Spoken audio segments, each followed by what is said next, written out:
Hi, it's me again with Corel Tips and Tricks, and this is part 3. It's actually going to be named part 4 because I had one that was already named the same thing. It's just logo cleanup. And I'm going to show you how to put this. Basically, this is a block shadow. And here we go. So you've got your lettering. It's not letters anymore. It's an object. It's just a curve.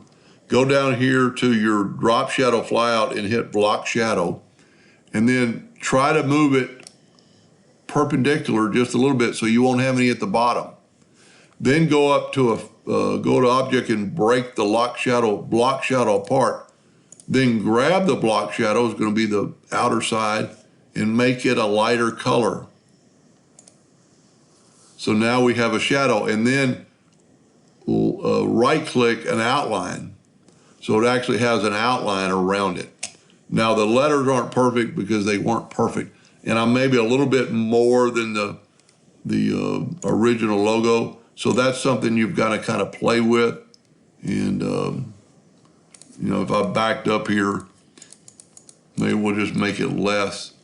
So go back to block shadow and just move it ever so slightly. That's pretty good. Then go up to object and break block shadow apart.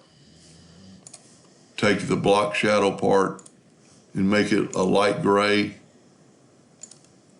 and put an outline around it.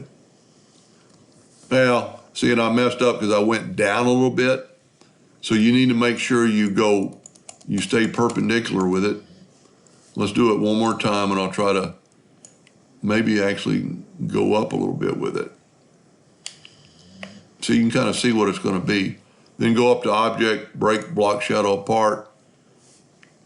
Try to grab the block shadow, which should be just this outer part. And then left click and then right click and outline. So now I have no things at the bottom. Now the only thing it did do is this is a little bit closer than this side because of our block shadow. You could possibly even contour it again, or maybe do this first and then contour it. If that doesn't work, you could try, you're gonna have to break this apart. And this, I really wouldn't suggest doing this, but group and ungroup, because you could really kind of mess up here. But try to grab all those nodes and just move them over a little bit. So you'll never get it perfect. But you could move them over and make you a little bit bigger outline. Now I'm real curious, and I hope she lets me know whether she's engraving this on wood or what she's doing.